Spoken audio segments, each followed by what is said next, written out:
and the entrepreneurs that you're going to hear right now would do that during their pitch. So let's also applaud them when they do their pitch. So I'm hoping that you're all going to encourage each one of them. So the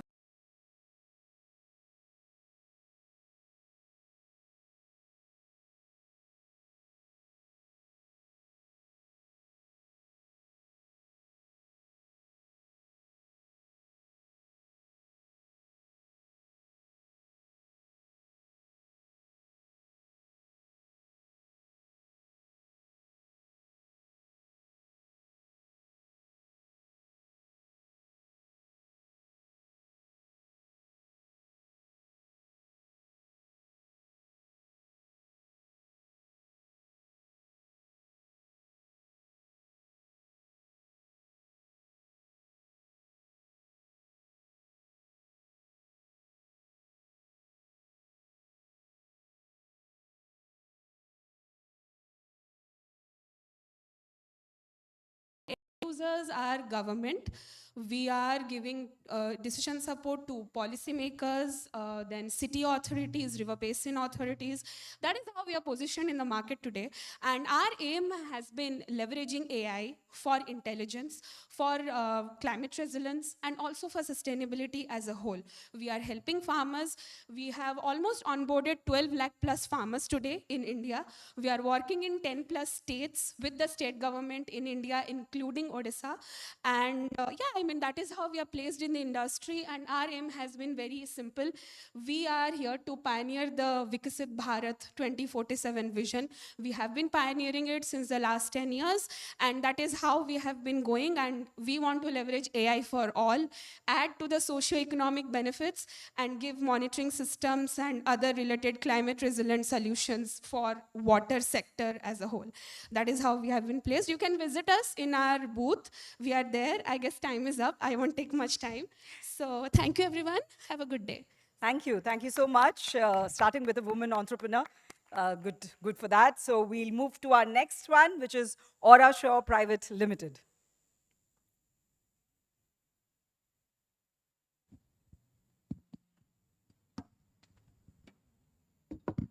Yeah, thank you everyone. Thank you BCKIC. Thank you Government of Odisha. I hope we are able to fight the laziness after lunch. So we are Odisha. We are primarily a climate and environmental data company. So we have our own hardware stack and then our modeling stack and then our platform where this data is disseminated. So what we are trying to do is combining our hardware and on-ground information using traditional numerical methods for forecasting with AI-based models so that we can reduce the time to forecast and also we can have an eagle's picture, not a simple bird's eye view. By that, I mean, I have a big picture, but I can also zoom into a particular square kilometer and say what is happening in terms of the weather or the environment. And how we are trying to help to the blue economy is specifically with weather forecasting and climate risk predictions in hyperlocal resolution. And then we also are recently started our venture into water quality monitoring and flood inundation level monitoring.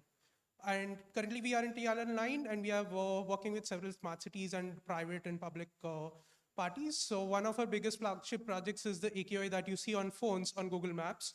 So that is provided by us to Google in India, Bangladesh, and even Brazil recently. Yeah, thank you very much. All right, thank you. Aura sure of contributing to the blue economy. Next would be Nikico Nano Bubble India Private Limited.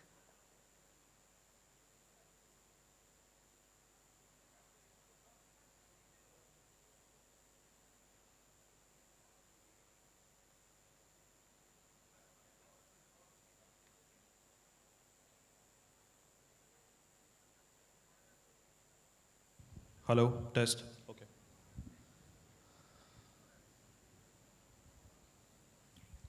So good afternoon, everyone, all the delegates, dignitaries, and fellow members. I'm here today to represent Nikico Nanobubbles, and my name is Anant Kapoor. Today, why we are here is to give you a dedication, specific technology that is into nanotechnology, a very powerful area that can rejuvenate and change the course of Indian water. Now what we have here today is a nanobubble generator. This technology is specifically dedicated towards creating nanobubbles. Imagine in your day-to-day life when you see bubbles that are created by using a lot of energy, and these bubbles are rising up to the surface. All the energy that is spent, only 3% of that energy is actually used in diffusion of bubbles into the water. What if you're able to use nanotechnology and create that diffusion process to above 97%? At this particular scale, you're able to create a bubble so small in size that it reduces its buoyancy level. And when it does that, it's not coming up to the surface. It's remaining neutrally suspended in the water. At the same time, the size of the bubble is not visible to the naked eye. Because we are able to reduce the size of the bubble to 90 times smaller than a single red blood cell inside the human body, we are able to claim world's first nanobubble technology. And with that, the most important thing is the bioproducts, the biofuels of nanobubble technology. This technology has so many advantages in so many sectors that we have mentioned over here. Starting with and dedicated to the government is the coastal marine rehabilitation and rejuvenation, along with aquaculture industry and lake, pond and river rejuvenation. We work with many state governments, including the Jal Jeevan Mission. What matters the most is our inclusiveness of technology in the CPHO manual. We are also working with a lot of different federal state governments across the global economies. And Your not just time that. is up, actually. Thank you. All right. Thank you, everyone. Thank you, thank you. So, coming up next at this global summit on blue economy is Blue Harvest Private Limited.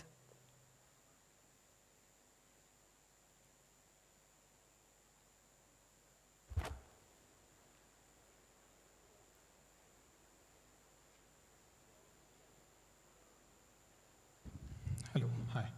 This is Pranab Dash, co-founder, Blue Harvest. Blue Harvest is an AI operating system for the fisheries. Why AI operating system? Because we work on both the demand side as well as the supply side. So what we do is we enable IoT hardware onto the trawlers. So what's the outcome? The outcome is by enabling the IoT hardware onto the trawlers, we collect different signals. What are the signals? They are the temperature of the water, the depth of the water, the wavelength of the air, and the coordinates. By this, what we do is we have an in-house AI model which predicts that in future, in this geolocation or in this point, you can harvest your required fish. Secondly, we have another product that is the AI trading system. Why it is AI trading system? Because it is trained from the basic data which we have collected from the offline trading method. It mimics the offline trading method. It eliminates all the middlemen out there. And at last, it is beneficial for the economy as a whole. Thank you so much. This is Blue Harvest. You can visit us in stall number 1. Thank you. Thank you. Thank you so much.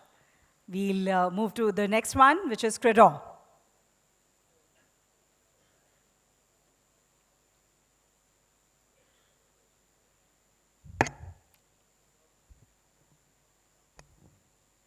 Good afternoon, everyone. My name is Lingraj Mahanan, and I'm founder of the company Credor.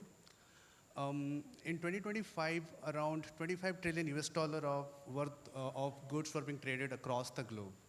But despite having that kind of massive volume, the global trade still relies on the paper-based documentation.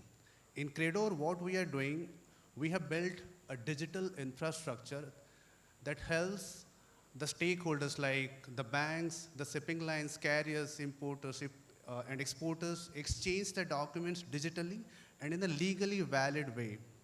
We are already live right now, and we have proven our system that works in the countries like India, Singapore, UAE, wherein the corporates were able to receive financing by using the digital documents created in Credor's platform.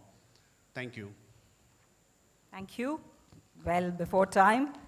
The next one, Biopioneer Private Limited.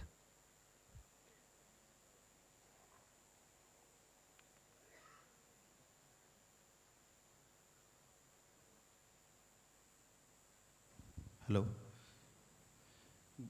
Good afternoon, all. I'm Dr. Vijayanand Panigrai, founder and CEO of Biopioneer Private Limited.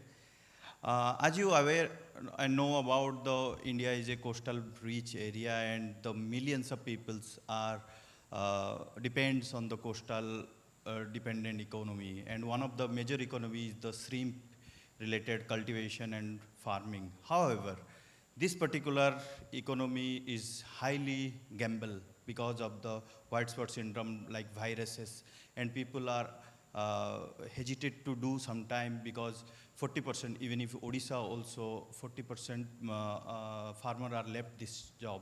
And to sustain this farming, people are unwantedly use the antibiotics, which will again create a antibiotic burden. So we are come up. Hello everyone, I am Dr. Deepak Kumar Ojha, CTO Biopioneer. So we developed a product that is PioKilvi, a novel antibiotic prevention for aquaculture.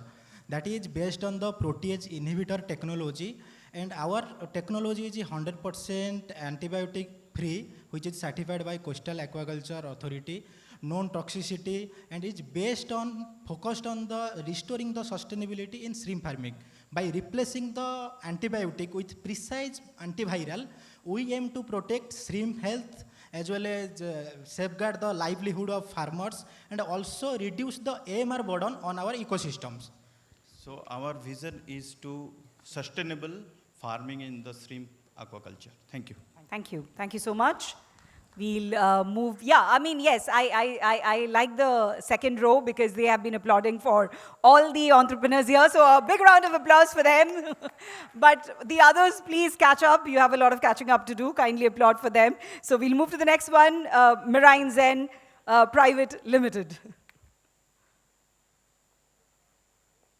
Hello. Good afternoon, everyone. My name is Kalyan. I am representing MarineZen Private Limited.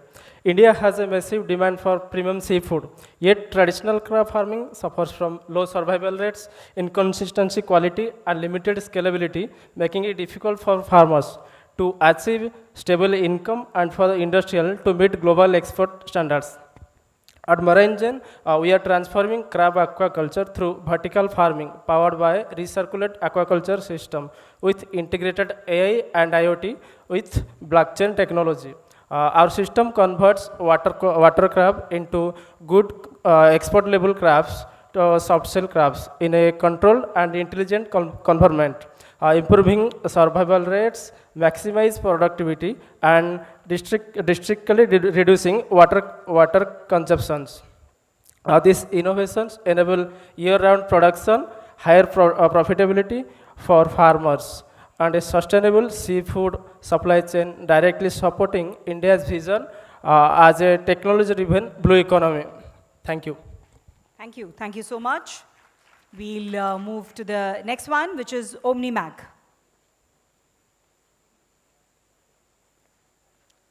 Hello everyone, my name is Piyush Ranjan Prushti. I'm the co-founder of Omnimac.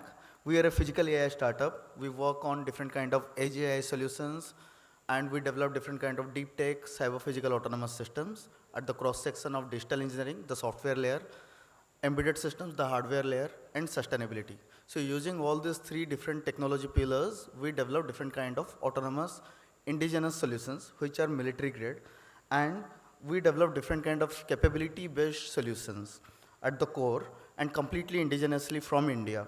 Like for example, asset as a service, comment, SIGINT applications, RF-based applications, counter-drone applications, electronic warfare, counter-electronic warfare applications, those which can work under the water, above the water both. We have capabilities across sonar, radar, LIDAR, NDT, FPGA-based applications. And using all of those different kind of technologies and application areas, we develop different kind of end-to-end solutions. Our value proposition is we develop indigenous solutions. So we are a very much R&D and design engineering focused startup from India. And we help solve three different problem areas. One is how do you reduce your revenue leakage and carbon emissions across different kind of operations and across different industries. Second one is how do you increase security, reliability, efficiency in operations. And the third one is how do you reduce technology and R&D spend of different organizations. Please get to know more about us at first floor. Thank you. Thank you. Thank you very much. Thank you, thank you. Of course, please get to know more about all of them. Do visit them if you haven't yet. The next one would be PCK.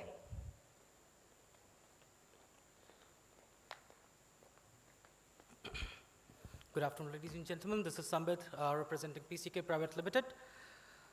We are building a satellite-enabled AI risk and intelligence platform that helps monitor aquaculture risk and enables insurance and financial access for shrimp and fish farmers. Our goal is to make aquaculture resilient, insurable, and financially secure. We are actually already incubated in CIFA, and we are working with eminent scientists of InSpace, ISRO, CIFA, and CIFE, Mumbai. Thank you so much. All right. Short and sweet. Thank you. Thank you so much. The next one would be Brahma Kamal Research, LLP.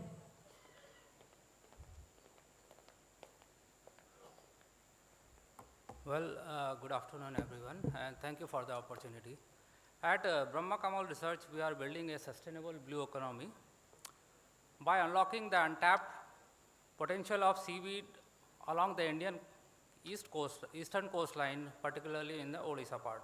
Globally, the demand for seaweed-based natural bioingredient has gone up for industries like agriculture, food, nutraceutical, cosmeceuticals, and other industries. At the same time, the coastal communities need climate-resilient livelihood opportunities. At Brahma Kamal, we are focusing on both the challenges. We are developing an automation-enabled community-driven seaweed cultivation model focusing on kappa ficus and gracile area at present. Well, this allows us to produce sustainable seaweed as a scale where it creates income source for the coastal farmers. From this biomass, we are isolating all the bio-ingredients and bio-nutrients using clean and green extraction process. So what makes our approach unique is the integration of three main elements: sustainable cultivation, green bioprocessing, and community-driven coastal development. Well, this creates a scalable, environmentally responsible supply chain that will benefit the industry, the farmer, and the ecosystem altogether. So our vision is to position Odisha as well as India as a major producer of sustainable seaweed bioingredient while generating green jobs and resilient coastal economics. Thank you. Thank you. Thank you so much. Yes, I mean, I still don't see those at the back applauding. Why is this happening? Why this partiality? Yes, please. Yes, thank you. The next one, AIC Life Sciences.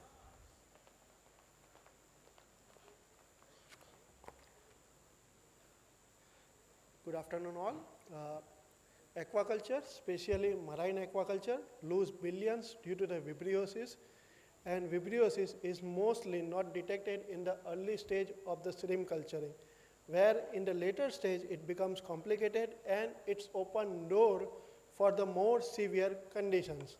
However, vibrio is naturally present in pond, but under the stressful condition, it proliferates more dominantly and thus affecting the shrimp production. Now our product, Wasoglean, is an innovation-driven product control vibriosis by multi-mode action, not one to its multiple action, thus providing minimal space for resistant development on a long run.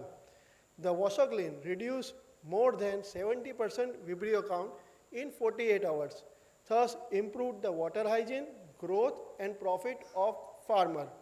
Currently, we have applied it in more than 400 ponds with success ratio of more than 90%. It has a minimal dependence on pond environment, unlike other options. With nanotechnology, we aim not to just treat the disease, but giving safeguard for every aquaculture farmer. Thank you. Thank you. Thank you so much, AIC Life Sciences. Well, ladies and gentlemen, be alert because the next entrepreneur coming up would be Alert 24.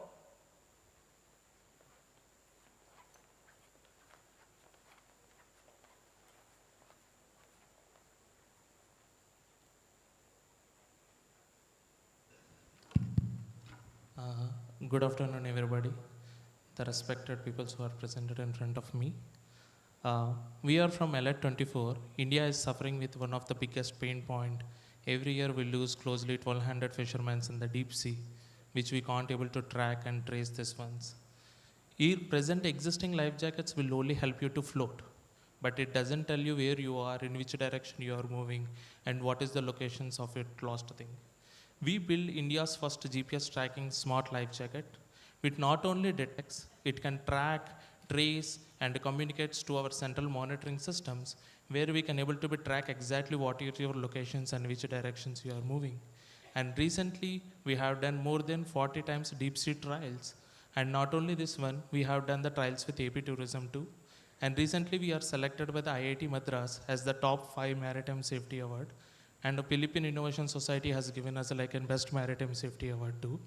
We are not only concentrating in the maritime, but also we are concentrating on the cargos, cruise, airlines, and the other defense aspect too, according to the defense requirements point of view. This is the only one life jacket, will have like a 140 weight bearing capacity. Not only this one, we have the night vision, reflectors, it also have like a leg holders, which make the life jacket not to float out of your body.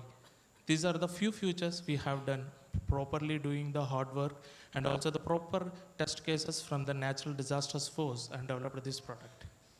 Thank you. Thank you so much. And last but not the least, this time I heard the applause from everywhere, Roxy Private Limited. Okay. So, Namaskar, this is Kailash, founder and CEO at Roxy. So, Roxy is a deep tech startup focusing on marine autonomy. So, our focus is to reduce marine pollution and collusion. So, we are building, this is Iron Expo, which is the world's first fully electric and autonomous personal watercraft built for tourism and entertainment. So, it can make autonomous route planning, collision avoidance, and autonomous docking. And this technology can be retrofitted for any vehicles, including from transportation, defense, and tourism. So we have secured almost pre-orders worth 3 crores from different boat manufacturers and tourism governments. And this product is being recognized by United Nations World Tourism Organization and ATM Dubai 2025. And also it has been invested by Cochin Shipyard. And we will be the pioneer in marine autonomy sector, starting from tourism, leisure market to the defense market. Thank you. Thank you. Thank you. That was well before time. So, ladies and gentlemen, 13 startups yesterday, 13 startups today. It's so good to see this kind of creativity coming from young minds working towards India's marine future. And like I've always said, it takes a lot of courage to come up on stage before such a wonderful audience and pitch. So let's have a big round of applause for all our startups. And we wish they get to forge some new partnerships, some meaningful collaborations through this summit. One request to all the startups, you are now requested to proceed to the first floor, Conference Hall 1 for the Investor Startup Connect panel.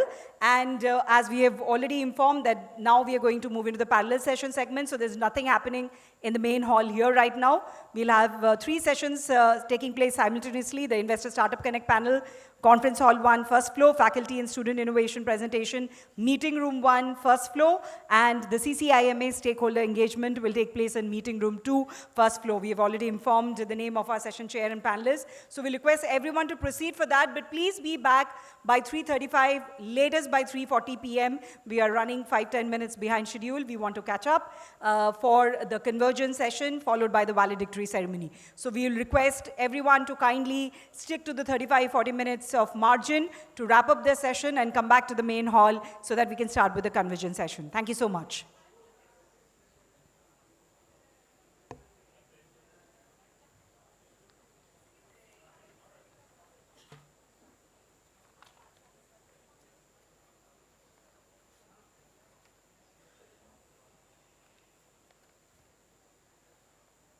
Abhishek Kakkar, the Vice President of Investment at IAN, formerly Indian Angel Network Group, where he leads the evaluation and curation of high potential startups for India's largest horizontal seed stage platform.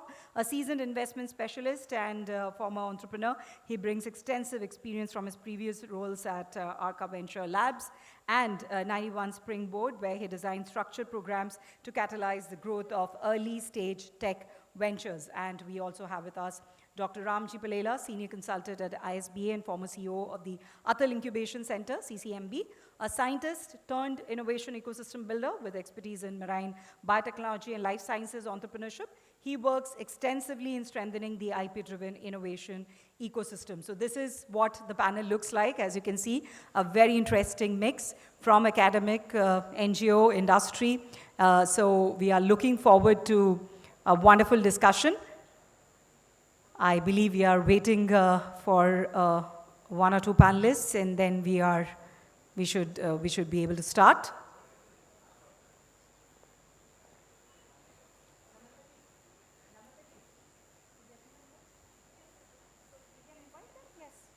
All right. So so we've, I think everybody is here. I've already introduced all of them. So let's invite all of them with a big round of applause. Once again, ladies and gentlemen, our session chair, Dr. Namrata Mishra, Chief Executive Officer, Bhubaneswar City Knowledge Innovation Cluster, Dr. Bhavik Sahni, Senior Editor, Taylor & Francis, Shri Jayanta Mahanti, Regional Head CSR, Adani Foundation, Shri Yashwant Gauru, Project Director, Vizag Science and Tech Cluster, Professor Jagneshwar Dandapad, Vice Chancellor, Utkal University, Dr. Anand Bhadlkar, Director, STBI, Government of Gujarat, Professor Rohan Dhiman, Registrar, NIT Rourkela, Mr. Abhishek Kakkar, VP Investment, IAN Group, and Dr. Ramji Palela, Senior Consultant, ISBA. So I'll request Dr. Namrata Mishra to straight dive into the topic and take the discussion forward.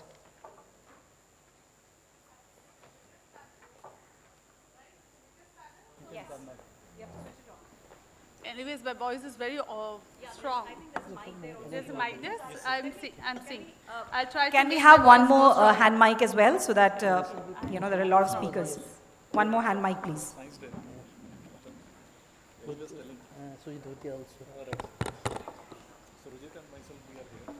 So before we start this panel, is the enthusiasm still there? Yes? Very much yes? Because all the panel members are energetic, so we want to hear from the crowd, right? Thank you so much. So let's begin. After 2 days of extremely rich conversations, I think it is only fitting that we close a session with Convergence. For the past 2 days, we have been discussing about the various realms of the innovation ecosystem in blue economy specifically, starting from marine biotechnology to deep sea mining. The one thing that has clearly emanated from all this conversation is that no single institutions can solve the ocean challenge alone. And most importantly, India cannot afford to miss the global wave moment. Because the potential is huge, the global blue economy is expected to surpass $3 trillion by 2030, and with the vast coastline that India has of 7,500 kilometers, with Odisha flaunting a 574-kilometer coastline, the irony is that we are still here discussing about the potential. So this brings to the real question is, are we moving fast? Are we creating the blue economy innovators, or we are still stuck with the blue economic compendium or the conference report or the abstract book? Let me be honest for a moment. I'm sure you'll all agree with me on this. India has no dearth of idea, right? We have already witnessed the hunger in the startups. But what is the problem is India has an implementation problem which has been voiced across all the planets. And if I have to be a little bit more honest, when we're talking about convergence, while we're working in silos, and I said that this bigger mission programs, be it blue economy, cannot be the effort of a single institution or a single organization. Everybody has to come together as an ecosystem. Unfortunately, again, the ecosystem is fragmented. Academia talks about ideas, startups talks about the knowledge, startup discusses about the idea, government brings policy, incubators support these startups, but rarely do they converge into one platform. So there's always a chicken-egg kind of dilemma that is there, that who has to move first. Industry says that the technologies that are emanating from academia are not right enough. They are not in the high TRL level. And the academia say that, yes, the doors of the incubators need to be wide open. Of course, this is a debate that no justifiable answers will come out. But one thing is very clear, that we all have to come together when we are talking about large, bigger mission programs like blue economy. It has to be the voice of one Odisha. That is so much important, and that is the reason that this panel, which has a diverse leaders from various ecosystems, I think this is the biggest panel that we have, 9 members. So far we have 2 to 3. But that's the beauty of Convergence platform. You have industry, we have incubators, we have universities, we have investors. So there are a lot of things that is happening, and unfortunately the time is very short. We have 45 minutes because the validatory session can start any time. But I'm sure that we'll have a very open conversation. We might come to a conclusive with all agreement or some disagreement, but at least a concluding statement as a takeaway message. So with this, I will now bring it to Dr. Anand, who has years of experience in building the innovation ecosystem. Even Gujarat hosts the world's largest innovation ecosystem, and they also act as a catalyst bringing together various stakeholders, be it industries, academia. So my question to you is, what is the ingredients that are required to bring all the pillars together? Because I always feel the pillar is as strong as Ambuj cement, right? And globally, the cluster approach is well renowned. But in India's scenario, we love to work in silos. We are just obsessed with the idea, and that collaboration becomes the last priority. So what is the way forward for it? What are the ingredients required, which would be a win-win situation for all the stakeholders that are involved? Yeah, thank you for that beautiful question. But before I go ahead, first thing first, I'll want to thank the organizers for having me here, Dr. Mrityunjay, Dr. Namrata, and the entire team out there, BCKIC, and also want to congratulate you for the grand level of this, the Blue Economy Summit. And what a beautiful panel here, Convergence in the true sense. You have investors, you have people from government, you have people from the ecosystem enablers, startups, and so on and so forth. So, what is it that you need? Having the ingredients is one thing, having them in the right proportion, and then they coming up at the right point. I come from Gujarat, and I come from the land where you have investors who are more than happy just by smelling that there is some amount of business possible. You have investors coming down whispering to startups, guys, don't worry, I'll give you money. Okay, this is the land where we come from, but do we have technologies? So, number one, ingredient technologies. Number two, scaling these technologies, you need manufacturing and other abilities. You need infrastructure where it can be scaled up. So number three is infrastructure of those kind. Of course, investors is a fourth component. Regulatory approvals. Very often you have, you have people up there, but then you would have something stopping you from moving ahead. You do not have policies in place.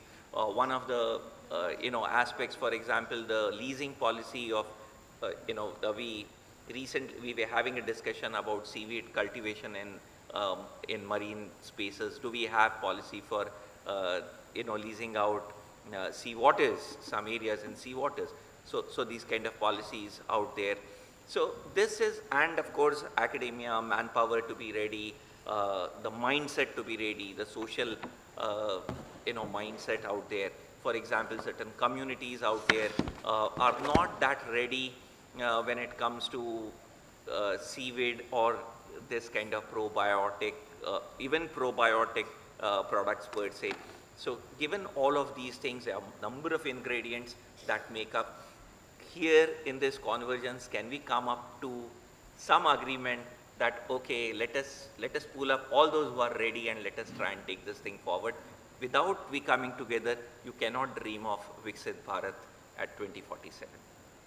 I hope and I'm trying to be brief so that we are able to give justice to all panelists. Yes. Thank you. If anyone wants to add to what he said, if you have any more points about the industry-academia collaboration, why is such a daunting task? Thank you, Dr. Namata and Dr. Mrityunjay, taking up a big mission for the country. I can say, and having my stint after my postdoc in South Korea in marine biology, marine biopolymers, tissue engineering and biosensors using marine material. And before that, my PhD topic is on marine sponge collagens, where you have seen Axinella species one side in the photograph, other side maybe other red tube sponges. What I seen from 2012 in India is that we talk about bioenergy, biofuels. That time we have a mission for that. And the incubation systems emerged from 2010 onwards, but yes, they picked up very well after 2015 onwards. Industry-academia partnerships, we talk when companies may be slightly looking at the academic institutions, but at the same time, the academics looking at the companies also very minimal, even today. So this has to be accelerated, and as we are talking about the blue economy, the way the biotechnology, when I was studying my MSc and BSc times, there is a boom. They told, okay, maybe 5-10 years, biotechnology will get its flavor. Again, after 10 years, same thing we heard, another 10 years it may take. Unfortunately or fortunately, we have the technological interventions coming to India to address some of the maritime-oriented, morning we have a wonderful panel discussion, how the police forces or Navy, Air Force and all integrating some of the tools and technologies to safeguard our coastal boundaries. But the deep tech interventions, even to talk about the taxonomical scenario using these tools, even today we don't have taxonomies in the country. I'm a zoologist, by the way. So I think a lot of opportunities, but we don't have the mechanisms to address those opportunities. So, as Dr. Namrata rightly mentioned, probably these industries, some of the institutions, I think Dr. Sahu also mentioned, we don't have universities.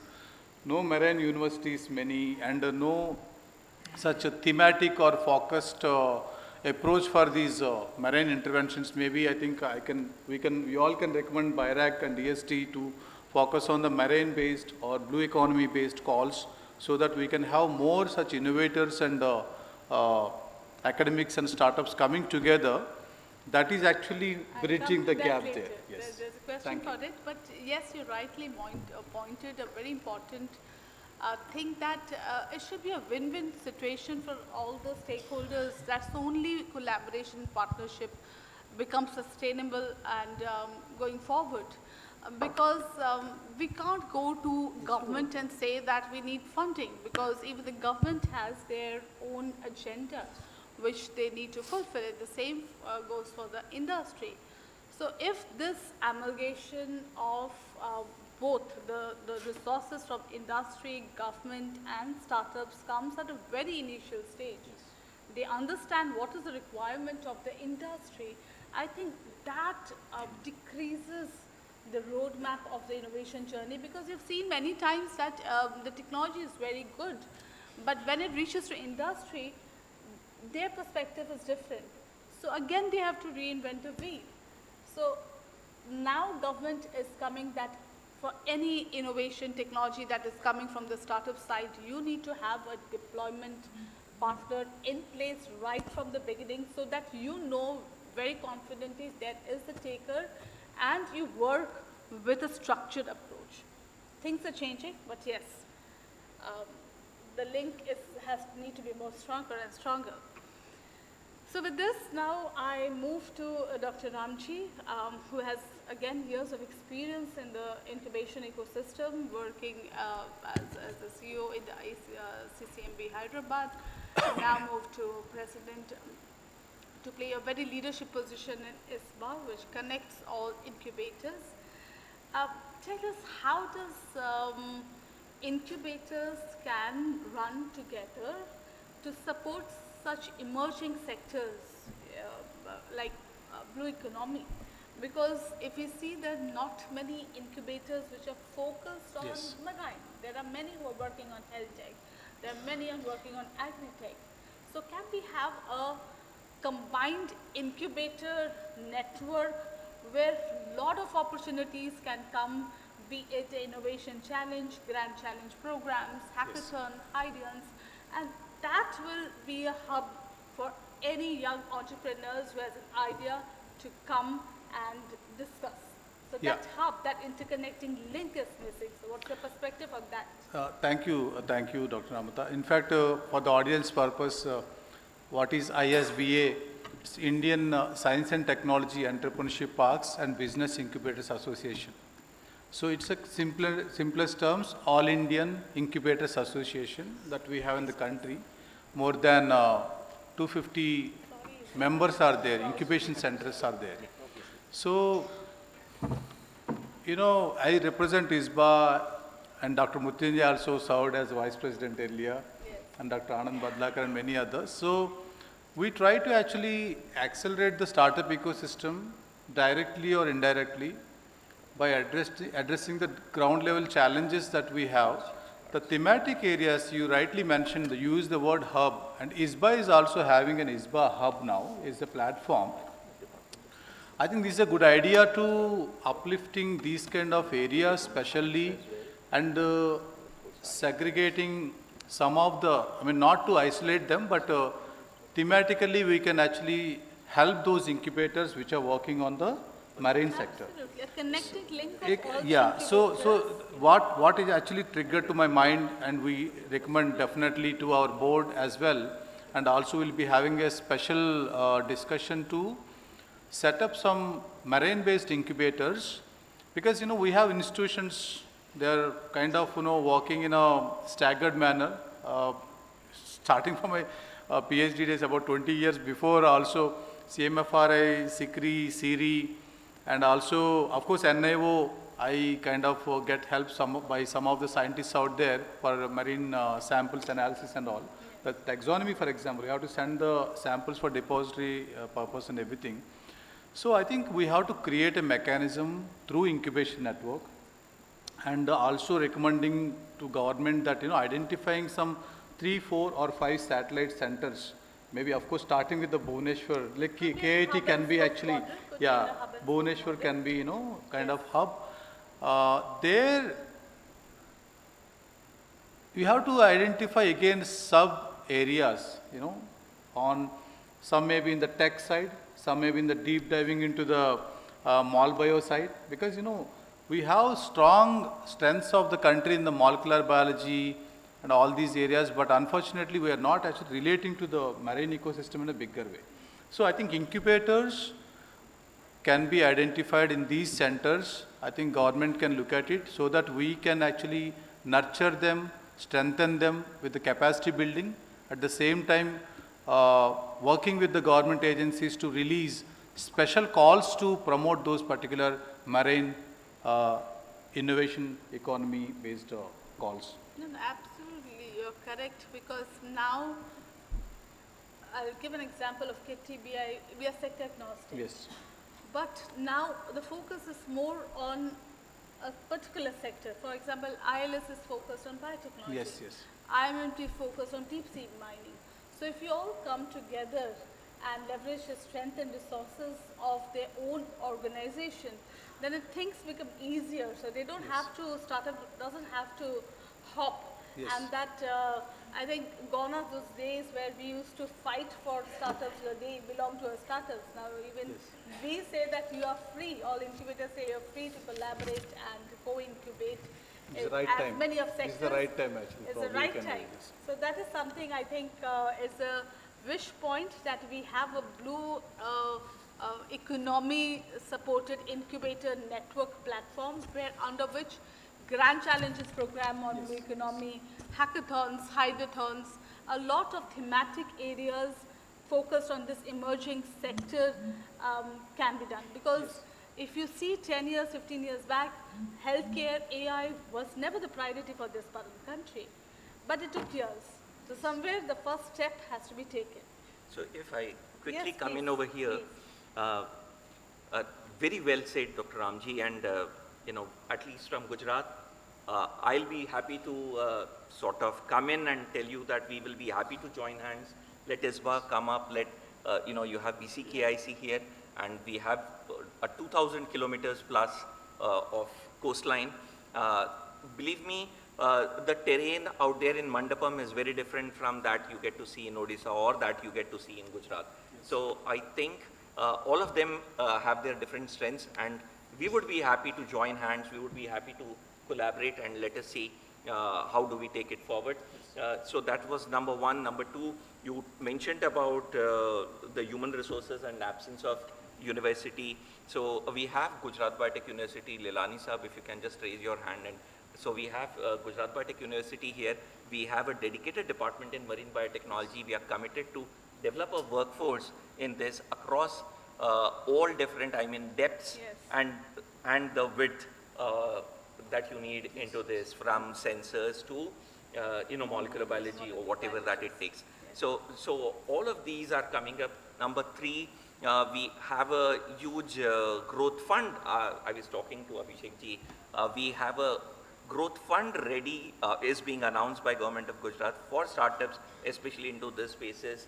You have other policies coming up. So all that we can bring in on table from Gujarat, I'll be ready to be coordinating. But then I think this is the time, let this be the forum today to come together and converge in the real sense.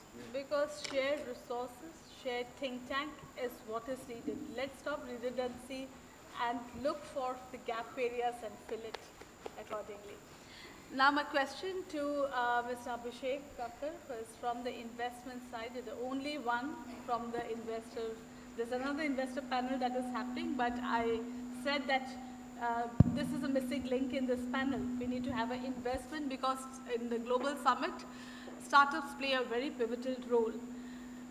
But again, I'll ask a question that we celebrate startups in fintech and AI. Where are the startups in blue economy? I might be partially incorrect, because we already have witnessed these startups, the hunger in the startups. There are almost 150 applications that we received when we floated across Pan-India that who are the blue economy startups working in this sector, because we are very confident that if there's a call in healthcare, you will get 100 tons. But blue economy was an emerging sector, and we were taken aback when we got more than 150 applications, out of which we figured, okay, out of which we figured, I'll make my voice will sound more stronger. Maybe you can use both of them. Yes. So we tried to pick only the best 50 which are ready for deployment. I'm not saying that the rest 100 are not good, but yes, you will be under a scanner, and we are mapping at what stage it is, and there are a lot of things that is coming up. I'm sure you must have realized in this 2 days of discussion. But but I see that why this change has happened so late. You know, because healthcare, AI has been a buzz for the past so many years. Why blue economy, although it's an emerging sector, why the cohort is not very visible? Is it the investors are very new to this emerging sector, or the startups have to face a lot of commercialization cycles, or there's a change in mindset, or the ecosystem is not conducive to support them? What's your perspective? Am I audible? Yes, Maybe you are you audible. can If you use can both. use this mic. So, Namrata ma'am, you're actually right. When we look at venture capital in the last 10 years or so, we are looking at consumer sector, AI, deep tech, space tech, now emerging life sciences companies, at the fore of it. Fintech has taken a massive transition, seen a massive transition in the last 10 years. UPI has basically transformed all the structural issues that we had in that long tail of the supply chain, right? Now, coming back to the blue economy, the way my lens is, and I today represent not just Iron Group, I also represent my colleagues who were up there and we were debating about this economy, sharing our thoughts about what we feel is our investment thesis. Although I'll be very honest, I must admit, we don't have a core thesis. We are also learning. The best thing that I can do to explain my job is of an apprentice, to learn about the space and find white spaces and then invest into it, right? Now, coming back to why it has taken so long, I don't think I have the right answer, but the trifecta of policy, commercialization, as well as talent has had to all come in one specific X, Y, Z, and T. It's just not about the location, it's also about the timing, right? Now I feel the timing is right. Our ecosystem has seen a cycle of, large companies from India, building for India, then globally getting prominence. We have now moved into basically understanding that we have to increase our appetite for self-reliance, and deep tech has taken a strong focus. So national imperatives is something that we are categorically focusing on. IN Group's second growth fund has primarily been focused on thematic area of national imperatives and deep tech. We are categorically investing in semiconductors, healthcare, AI, climate, agri, space, defense. That's a core focus. And I think the timing is now right, and we have the resources, we have infrastructure now to go and basically cater to, I think, 7,500 kilometers of shoreline and 9 states, 4 union territories, 2 strategic islands, vast maritime pathway, waterways to look after. And if we have to basically get maritime autonomy as well, we have to basically start investing in innovation. And it took us a lot of time as policy and as to understand what is needed. How do we become self-sustainable and start with sustenance? But I think the time is now here. Time is right. Yeah. Time is right. Yeah. Now with this, I think I want to pass on the mic to Dr. Bhavik, because somewhere there are 2 perspectives. Dr. Bhavik, you coming from a very reputed publishing house, Taylor & Francis, and where communication plays a very vital role. What's the perspective? Is the narrative going wrong? Because I go back to my opening remarks. There is no dearth of talent, of ideas, right? You have already witnessed the startups over here. But why are there are not many research discoveries moving to the commercialization? And if there are some, why are they not garnering the global attention? Do you feel that does India startup ecosystem need to learn the narrative of storytelling, specifically for our homegrown ORIA companies? Because it's there in the genes, be simple, humble, and grounded. But to make the revolution, there should be noise, and noise creates history. So what's your perspective about the right way to bring everything together and project it in the global context? Thanks, Namrata, and thanks to Dr. Mrityunjay for inviting me to this blue economy. I will start with some numbers, and I will, give a remark to what Dr. Abhishek has said. Look at the numbers right now. We are the 3rd largest publishers in the world. We publish third largest research in the world. We are the first country, we are ranked first overall what we submit for publishing. So you can imagine the way it has moved in the last 5 years. We have started looking at the correcting our narratives. But if you look at the translational perspective, we are at 39th position. The translational science which has gone into industry. So that's the biggest disadvantage. Dr. Abhishek, you have said that this is the right time. But have we seen the success stories of pharmaceutical sciences sector, biomedical engineering over the last couple of years, how they have translated their research into an industry? Look at the bioengineering prospect, being it implants or prosthetics. They have moved very fastly. Look at the pharmaceutical sciences during the COVID. They were the front runners. Our country was the front runners to provide the vaccines. Have we learned from those case studies? And you know, the question you have asked Dr. Namrata about the narrative. The problem, I will not say it's a problem, but our historical perspective is that we have to do research. There is no dearth of manpower, talent, as well as the acumen for doing the research. What is missing is how we translate this research, how we move from basic science to our translational sciences. Now, everywhere we go, wherever we speak, we say that, you know, you have to publish a lot. The government emphasizes on publishing a lot because that's the research output which is seen and the short-term output from money they spend. Translation requires a lot of sustainability. We are never told that, you know, you have to be perseverance about how the products move into the market.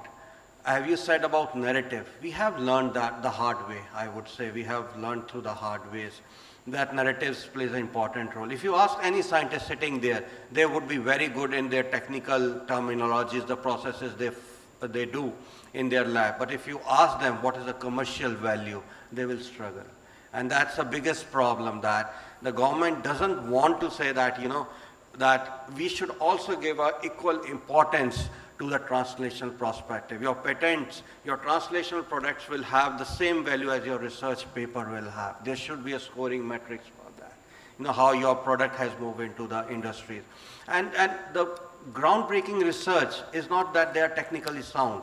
They have a high hue and cry, I would say, high noise, as you rightly said. Alt metrics, we have never heard about alt metrics. This is a score, how the research has impacted the societal influence. So we have learned it, but the problem still now is that we are unable to successfully provide a platform where we can project ourselves as a businessman. That's the problem. You know, as a scientist, he should be learning that how he could be a good businessman. And that's where we need to learn more. Thank you.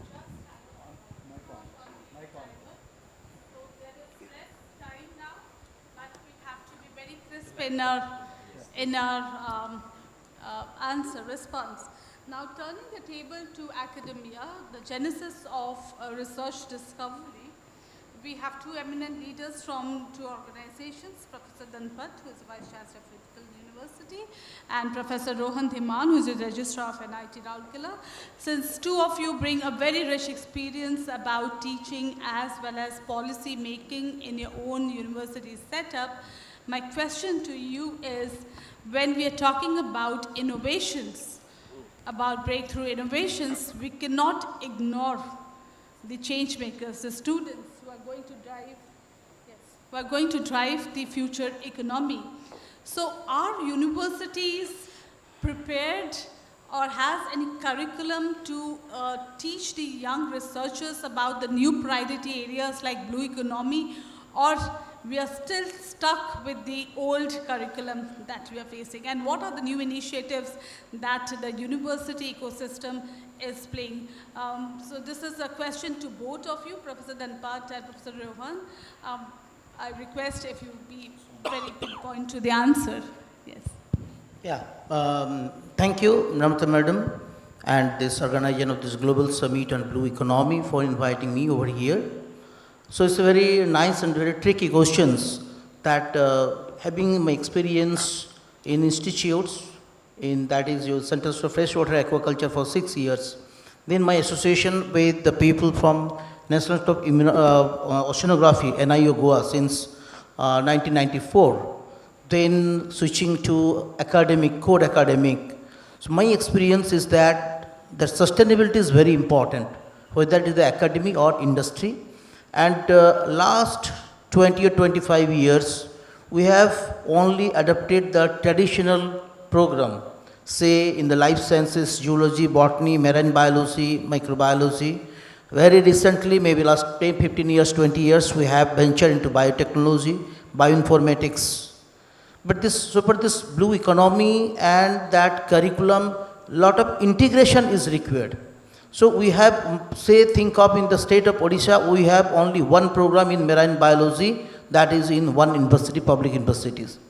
So we need to innovate some of these interdisciplinary subject, not from in the postgraduate, also maybe from the undergraduate level, so that they will be trained there. Yeah, and then there must be equal importance to academic research and also industry outcome, in terms of not only the publications that words are told, that we should give the equal importance to patent product, and this entrepreneurship startup should be the part of integrated curriculum. It should be mandatory from at least postgraduate level. Every educational institute should have an entrepreneurship club, so that the students from the very first day will be enrolled there. If the 10 students get enrolled, maybe we can come with one output.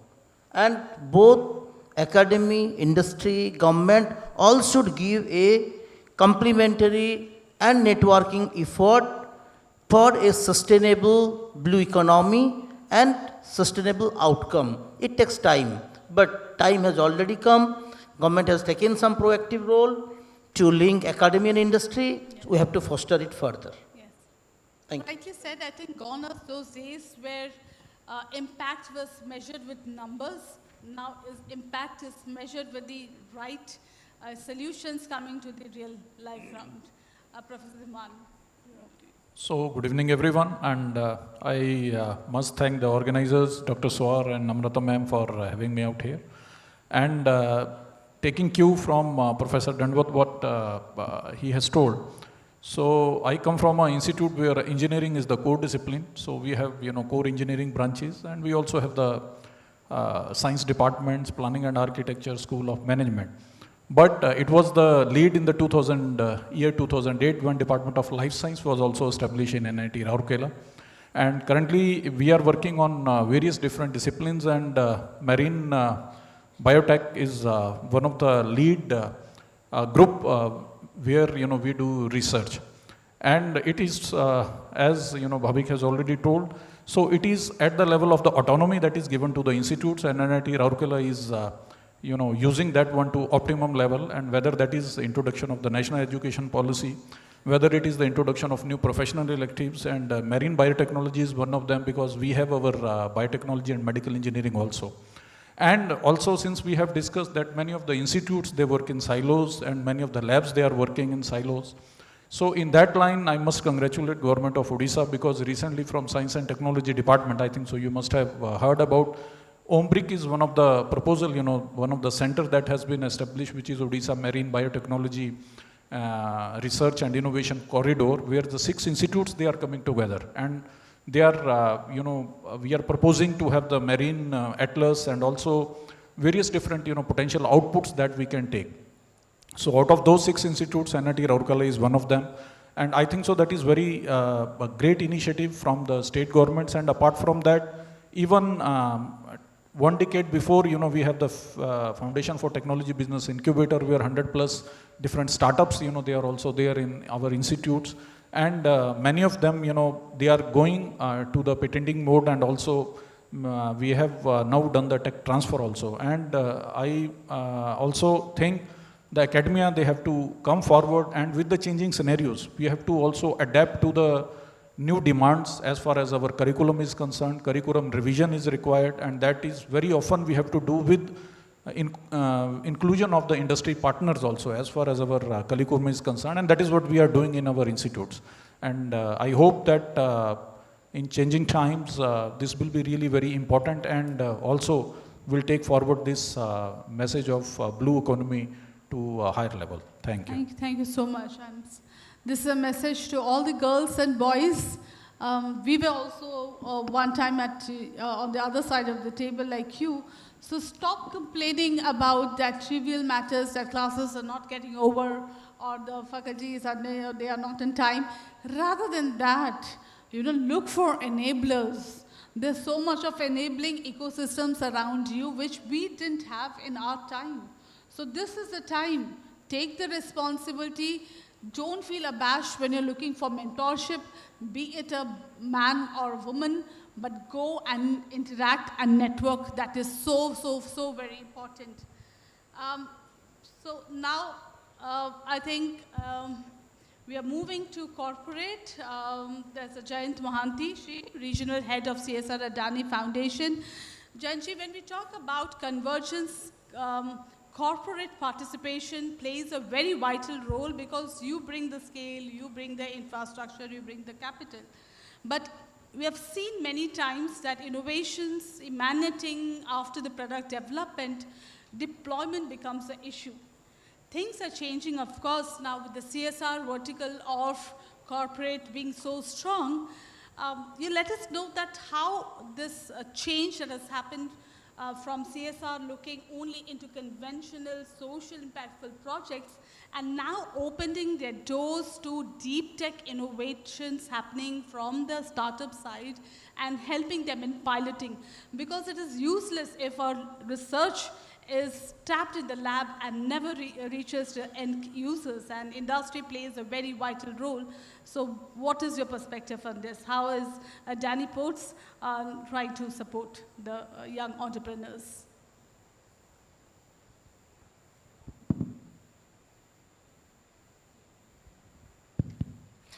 Thank you, Namrata ji.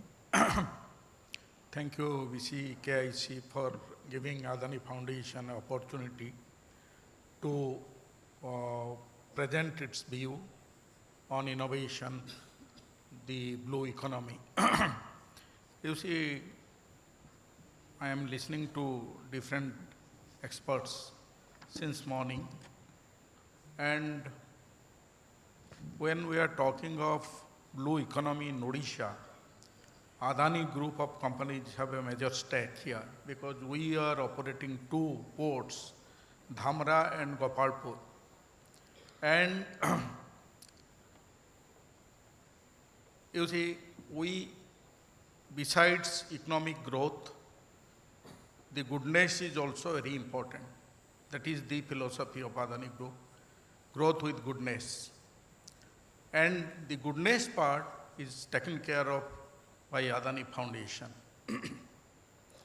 You said that why CSR is not coming forward to pilot the innovations.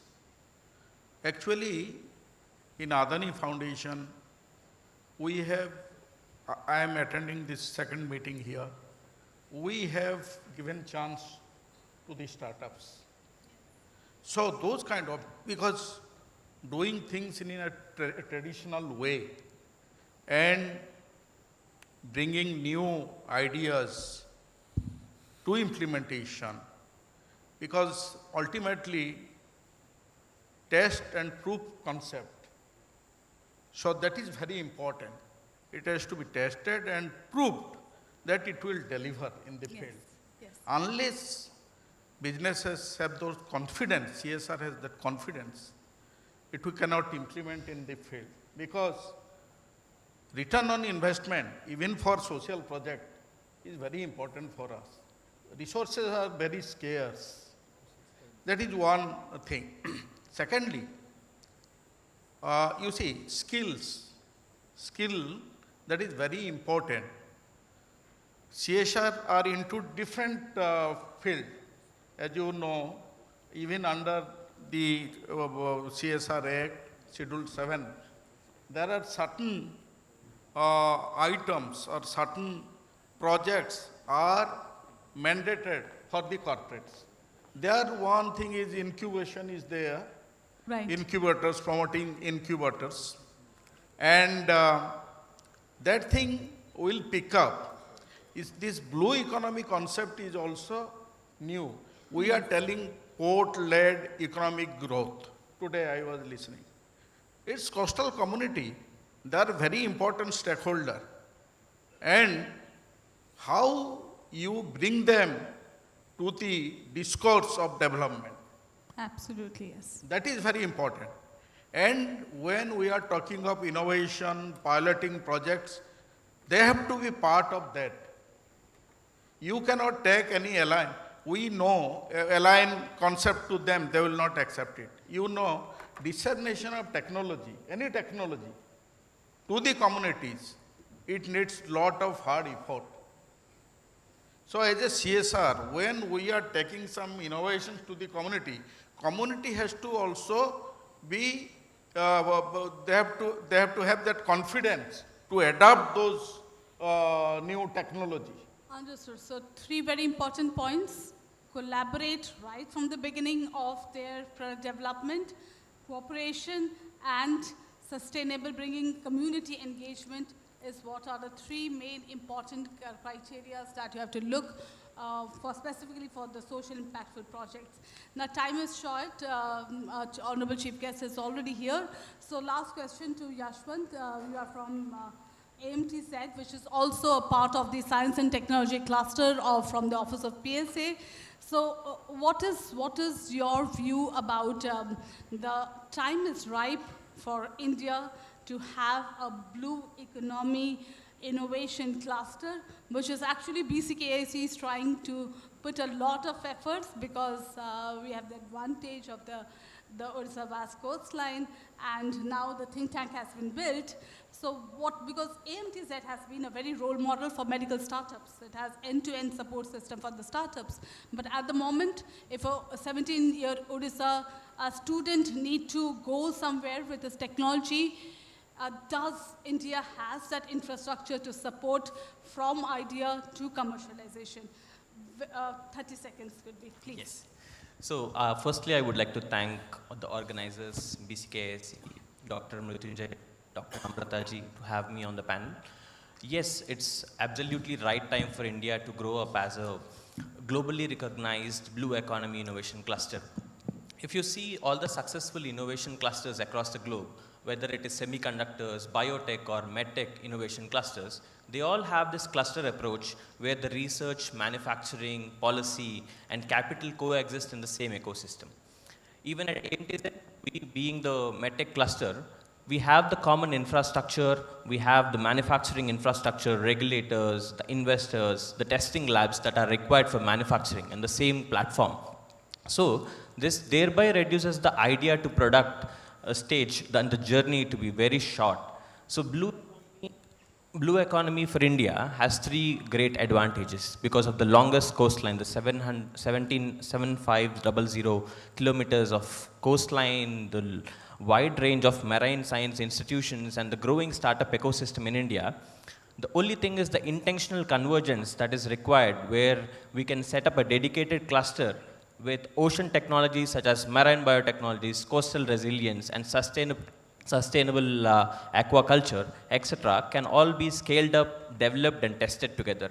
So I think this is right time to have this blue economy growing up in the next segment. Thank you. Thank you so much. I have already gotten a lot of reminders that we have closed this meeting. But yes, as I said, that we have come to a very final convergent statement that blue economy is not only about ocean or the color blue, it's about opportunities, a lot of responsibility about innovation, about sustainability and livelihood and the future of the planet. And when we say future of the planet, the only way is 3C, which I say is connect, collaborate and convergence. With that positive hope, I really thank to all the panel members for sharing their insights, and this is not the beginning, this is not the end. I'm saying from tomorrow the real action plan will start. So let's because there are a lot of key takeaways in terms of starting an incubator network program, blue innovation mission, some corpus fund. I think a lot of now we have tasks to be completed.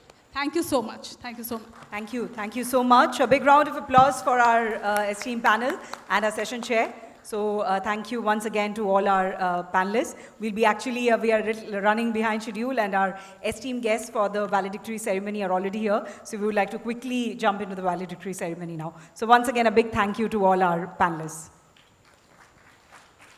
Apologies, sir, we have to kept you a little bit waiting.